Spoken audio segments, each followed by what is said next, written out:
اس عقیدے پر خاص توجہ قرآن مجید نے دی کہ اللہ کے نبی اللہ کے بندے، اور یہ بندگی کے لفظ کو نبی پاک نے پسند فرمایا۔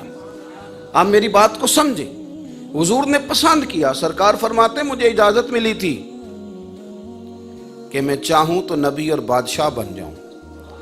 حضرت یوسف علیہ السلام نبی بھی ہیں، بادشاہ بھی ہیں۔ جناب سلیمان علیہ السلام نبی بھی ہیں، بادشاہ بھی ہیں۔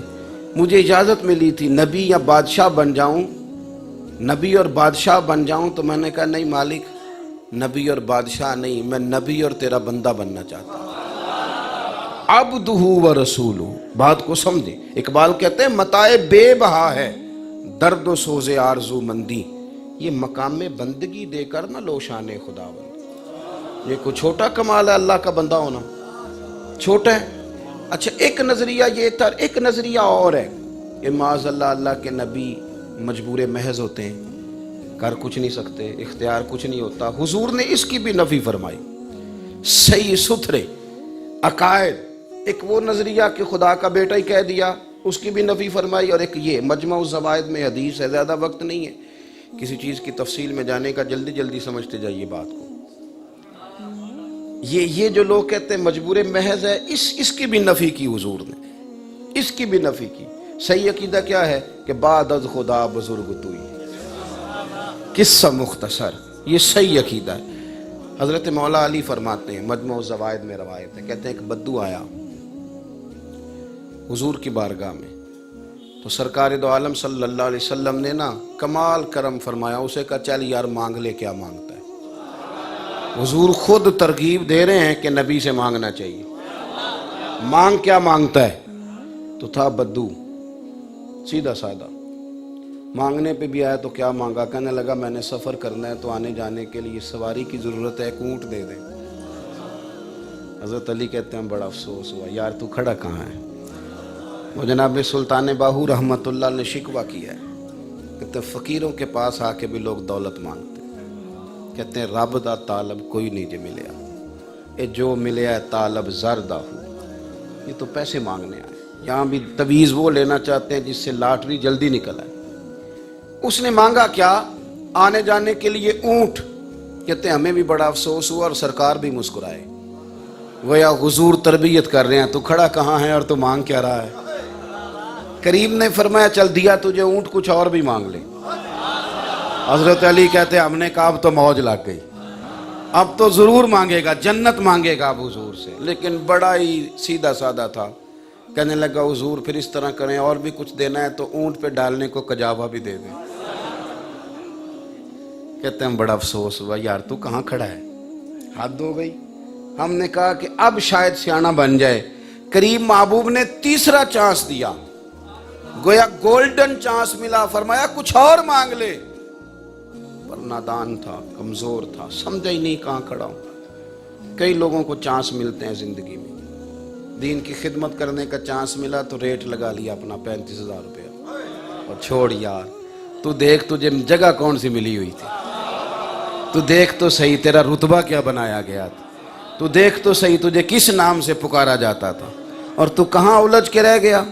کس جگہ کروں مدح اہل دول رضا، پڑے اس بلا میں میری بلا، میں تو گدا ہوں اپنے کریم کا، میرا دین پارا ہے نہ نہیں، اور گردن کو جھکا دیتا ہے خیرات کا پتھر، جہاں میں مانگنے والوں کے سر کبھی اونچے نہیں ہوتے۔ لیکن چانس ملتا ہے لوگوں کو، وہ کہاں الجھ جاتے ہیں بیچارے۔ حضرت مولا علی کہتے ہیں حضور نے نا تیسرا چانس دیا، کچھ مانگ لے، لیکن بڑا ہی نادان تھا، کہنے لگا جی ٹھیک ہے، اونٹ بھی مل گیا، کجاوا بھی مل گیا، اگر اور کچھ دینا ہے تو آنے جانے کا خرچہ بھی دے دو، مسجد میں اونچا نہیں ہنسنا چاہیے۔ کہا حضرت مولا علی کہتے ہیں ہمیں بڑی اس کی بات عجیب لگی۔ اب حضور نے بتایا کہ عقیدہ رسالت کس طرح کا رکھنا ہے۔ حضور فرمانے لگے او میاں تجھ سے تو بنی اسرائیل کی وہ بوڑھی ہی اچھی تھی۔ جناب موسیٰ علیہ السلام کو جب حکم ہوا کہ ہجرت کر کے جا رہے ہیں تو حضرت یوسف کی قبر مبارک سے ان کا تابوت شریف بھی نکال کے لے جائیں۔ جناب موسیٰ نے معلومات کی کہ حضرت یوسف علیہ السلام کے مزار کا کسے پتہ ہے؟ سارے بنی اسرائیل میں سے ایک بوڑھی کو پتہ تھا۔ حضور فرماتے ہیں جناب موسیٰ علیہ السلام نے فرمایا اماں بتا دے پتہ، کہنے لگی مفت نہیں بتاؤں گی، فری میں تھوڑی بتاؤں گی، نبی کے مزار کا پتہ بتانا ہے، فری میں تھوڑی بتاؤں گی، قیمت لگے گی۔ کہا کیا لوگی؟ کہنے لگی حضور فرما رہے ہیں، تربیت کر رہے ہیں، حضور فرماتے ہیں تجھ سے تو بوڑھی اچھی تھی۔ حضرت موسیٰ علیہ السلام سے کہنے لگی اگر آپ نے پتہ پوچھنا ہے نا جناب یوسف کے مزار کا، تو پھر نا میں جنت میں وہ والا مکان لوں گی جس کے پڑوسی حضرت موسیٰ علیہ السلام ہیں، نبیوں کے محلے میں جگہ لوں گی۔ کہاں کہتے ہیں اعلیٰ حضرت فاضل بریلوی فرماتے ہیں اور کون دیتا ہے دینے کو منہ چاہے، دینے کو بھی منہ چاہے، اور دینے والا ہے سچا ہمارا نبی، دینے والا ہے سچا ہمارا۔ تو حضرت موسیٰ علیہ السلام نے کہا اماں تو جنت میں مکان مانگ، تو بڑی مہنگی سوسائٹی میں چلی گئی ہے، وہ تو نبیوں کے درجے سب سے اونچے، کہاں پہنچ گئی تو؟ کہنے لگے ٹھیک ہے پھر آپ کسی اور سے پوچھ لیں، نہیں میں بتاتی۔ اب یہاں شارحین نے لکھا ہے کہ مسئلہ یہ ہے کہ اس کو یاد بھی تو رب کریم نے رکھوایا نا، وہ بول بھی تو اللہ کی توفیق سے رہی تھی نا، میری طلب بھی تو تیرے کرم کا صدقہ ہے، یہ پاؤں اٹھتے نہیں بلکہ یہ اٹھائے جاتے۔ کہا میں تو وہی مکان لوں گی ورنہ آپ کسی اور سے پوچھ لیں۔ تو رب کریم نے فرمایا میرے کلیم وعدہ آپ کر لیں اور مکان جنت میں آپ کے پڑوس میں میں اسے عطا کر دوں۔ گویا رسول کریم علیہ السلام نے فرمایا جب انبیاء کے پاس آؤ نا تو خالی اونٹ اور کجاؤں کا سوال نہ کرو، وہاں تو جنت مانگنی چاہیے، وہ بھی اعلیٰ درجے کی مانگنی چاہیے۔ اب تنگی داماں پہ نہ جا اور بھی ہے آج وہ مائل باتا اور اعلیٰ مانگ۔ اسی طرح سے حضور نے نا ہمارا برزخی عقیدہ بھی ٹھیک کیا۔ قبر دوزخ کے گڑھوں میں سے گڑھا ہے۔ میں نے گجرانوالا سے نکلنا تھا، مجھے خبر تھی کہ مجھے پنڈی گیپ جانا ہے، تو میں پشاور کے روڈ پہ تو نہیں نہ چڑھوں گا، کیونکہ مجھے یہاں آنا ہے، مجھے یہیں پہنچنا ہے۔ مجھے پتہ ہوتا ہے کہ میرے اعمال کس طرح، اگر مجھے یہ پتہ ہے نا میرے مکان کا ریٹ کتنا ہے، آج کل میری گاڑی کی ویلیو کیا ہے، تو یہ بھی مجھے پتہ ہوتا ہے کہ میرے نامہ اعمال میں نیکیاں کتنی، ہمیں پتہ ہوتا ہے۔ بھولے بن جاتے ہیں جان بوجھ کے، بھولے، اس معاملے میں بڑے بھولے بالے، بڑے سادے، اللہ خیر کرے گا۔ تو بھئی یہ آپ نے مکان کا سودا کرتے وقت تو نہیں کہا تھا، تب تو آپ نے کہا تھا گلی چوڑی ہے میری پورے پیسے لوں گا، تب تو نہیں کہا تھا جتنے مرضی دے دے اللہ خیر کرے گا۔ بات کو سمجھے، ایک نوجوان وضو کر رہا تھا میرے سامنے تو ٹخنا اس کا خشک رہ گیا، میں نے اسے کہا میاں یہ ٹخنا جو ہے نا یہ دھو لو، وضو نہیں ہوتا۔ کہنے لگا اللہ خیر کرے گا۔ میں نے کہا کیا کام کرتے ہو؟ کہ تو کپڑے کی دکان ہے۔ میں نے کہا آج کل کھدر کا کیا ریٹ ہے صاحب؟ کہنے لگا وہ سمجھ لیں 100 روپے گز ہے۔ تو میں نے کہا اگر 50 دے دو تو اللہ خیر کرے گا۔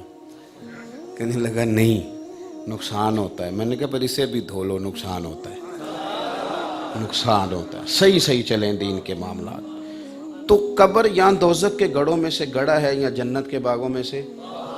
اب دوزخ کی سڑک پہ کون چڑھا ہوا ہے اسے بھی پتہ ہی ہے، اور جنت کا رستہ کس نے اختیار کیا ہے اسے بھی پتہ ہوتا ہے نا ہمیں اپنا، من آنم کے من دانم خبر ہوتی ہے۔ تو کچھ لوگ نفسیاتی کرتے ہیں مسلمانوں کو، وہ کہتے ہیں جناب دیکھو قبر کو کھڑکی کوئی نہیں، وہاں ہوا کا بندوبست کوئی نہیں، حالات بڑے خراب ہیں، سانس کیسے لوگے، تم تو ذرا گھٹن میں چلے جاتے ہو تو تمہارے لیے آزمائش بن جاتی ہے، تم بڑی تکلیف میں آ جاؤ گے، تمہارے لیے معاملات بڑے خطرناک ہو جائیں گے، تم کس طرح کی بات کر رہے ہو۔ مسلمانوں کو تکلیف دیتے ہیں، پریشان کرتے ہیں۔ یاد رکھیں حضور نے فرمایا یہ جو میرا مومن ہے نا اس کی قبر باغ ہے۔ آپ اس حدیث کو سنتے ہیں ہمیشہ پر آج اس پر غور کرنا۔ فرمایا بندہ مومن کی قبر باغ ہے، اور وہ بھی معمولی نہیں، جنت کے باغوں میں سے باغ، اور روضۃ من ریاض الجنہ، جنت کے باغوں میں سے۔ پھر غور کریں قبر کیا ہے؟ باغ، اور باغ بھی کون سا؟ تو باغ میں جاتے ہوئے بندہ پریشان ہوتا ہے، بڑا امیر آدمی ہو تو باغ میں مکان بناتا ہے، ورنہ باغ میں، اور باغ بھی وہ جس کے نیچے نہریں چل رہی ہوں، سنو گے تو خوش ہو جاؤ گے، باغ بھی وہ اس میں پہلی آنکھ کھلے گی تو جلوہ ودھا کی زیارت نصیب ہوگی۔ تو یہ جو خوف بہت زیادہ نفسیاتی طاری کر لیتے ہیں نا برزخی معاملات میں، آپ غور کریں، یہ ہمارا یہ نظریہ نہیں ہے کہ اللہ کا بندہ مر گیا تو فنا ہو گیا۔ حضور نے ہماری اصلاح فرمائی ہے، ہمیں کہا ہے کہ برزخی عقیدہ یہ ہے کہ قبر جنت کے باغوں میں سے۔ حضرت امیر حمزہ رضی اللہ تعالیٰ عنہ، جناب مصعب ابن عمیر رضی اللہ تعالیٰ، کفن کے لیے بھی کپڑا پورا نہیں تھا، سر ڈھانپتے تھے تو پیر ننگے ہو جاتے تھے، اور پیروں کو ڈھانپتے تھے تو سر ننگا ہو جاتا۔ تو کیا فرمایا حضور نے؟ فرمایا سر ڈھانپ دو، پیروں پہ گھاس ڈال دو، قبر بند کرو، ابھی میرا رب انہیں جنت کا لباس عطا کر دے۔ تو آپ بات کو سمجھیں، اتنا زیادہ جو ہم نے سمجھ لیتے ہیں نا چیزوں کو سوار، ہم مومن ہیں، مومن ہیں۔ کسی اللہ والے سے ایک ہندو نے پوچھ لیا تھا کہ ہم جلا دیتے ہیں، تم دبا دیتے ہو، حکمت؟ رب کریم کے بندے نے کہا جواب پھر مجھے دینا پڑے گا، ناراض نہ ہونا۔ کہا جناب آپ دے دیں، میں نہیں ناراض ہوتا۔ تو اس نے کہا یہ جو کچرا ہوتا ہے نا، یہ جلایا جاتا ہے اور خزانہ دبایا جاتا ہے۔ ہمارے سینے میں حضور کی محبت کا خزانہ، لہذا ہمیں دبا دیا جاتا ہے۔ خزانہ جب بھی کوئی چھپاتا ہے دبا دیتا ہے، چونکہ ہمارے اندر خزانہ ہے ایمان کا، ہم دبا دیتے ہیں۔ کچرے بچرے چلو جلا دیے جاتے ہیں، کہتے ہیں ان کو جلا دو۔ تو میری بات کو سمجھیں گے، ترمذی شریف میں جو حدیث ہے نا، اس میں نبی پاک صلی اللہ علیہ وسلم نے فرمایا لمبی چوڑی بات نہیں، ایک ہی سوال ہوگا، بس میرے بارے میں ہی پوچھا جائے گا، اور جس نے صحیح جواب دے دیا اس کے لیے جنت کا دروازہ کھل جائے گا۔ اور جب وہ جنت دیکھے گا تو کریم فرماتے ہیں پتہ کیا کہے گا؟ کہے گا اللہ میں گھر نہ بتاؤں؟ میرا خیال ہے پنجابی ٹھیک ہے، یہ گھر نہ بتاؤں تھوڑا مشکل آکھے گا، میں ذرا کار نہ دسا وہاں پج کے۔ وہ نا میں کراچی میں وہ روایت ایک دفعہ بیان کر رہا تھا کہ حضور نے حافظہ تقسیم کیا، جناب ابو ہریرہ کو دیا، بڑی معروف روایت ہے نا۔ تو 2-3 چلو بھر کے تو اس میں کپڑے میں ڈالے، تو پھر فرمایا اٹھا لو۔ اب وہ چاروں کونوں سے ملا کے نا اس کو جب اردو میں اٹھائیں تو وہ گٹھڑی بنتی، گٹھڑی۔ تو گٹھڑی ذرا چھوٹی ہوتی ہے، تو گٹھڑی کا پنجابی ترجمہ پانڈ ہے، اور پانڈ ذرا تگڑی ہوتی ہے۔ تو میں نے کہا یار اب تمہیں پانڈ کی سمجھ نہ بھی آئے تو اپنا تو مزہ لینا ہے نا۔ اگر میں کہوں حضور حافظہ گٹھڑیوں کے حساب سے دیتے ہیں تو مزہ نہیں آئے گا۔ میں نو آکھن دیو میرا نبی حافظہ بھی پنڈاں دے حساب نہ بنڈدا، یعنی پنڈاں دے حساب نہ، او شے جڑی کسی دکان تو لبدی نہیں، حافظہ، عقل، شعور۔ اور ویسے اگر ملتا ہوتا تو امیروں نے خرید لینا تھا سارا، غریب بیچارے اس کام سے بھی رہ جانے تھے۔ یہ ملتا ہی نہیں کسی دکان سے، اگر ملتا ہے تو صرف دروازہ رسول سے ملتا ہے۔ ایک روایت سنیں اور میں بات کو سمیٹوں، یہ بخاری مسلم میں۔ اس طرح برزخی عقیدہ ہمارا حضور نے ٹھیک فرمایا، اسی طرح چوتھی بات یہ ہے کہ عقیدہ آخرت۔ دیکھو اگر آخرت کے عقیدے کا تصور دنیا میں نہ ہو تو یہاں تو لوگ انسانوں جیسی زندگی ہی نہ گزارے، پھر تو کاٹ کھائیں لوگ ایک دوسرے کو۔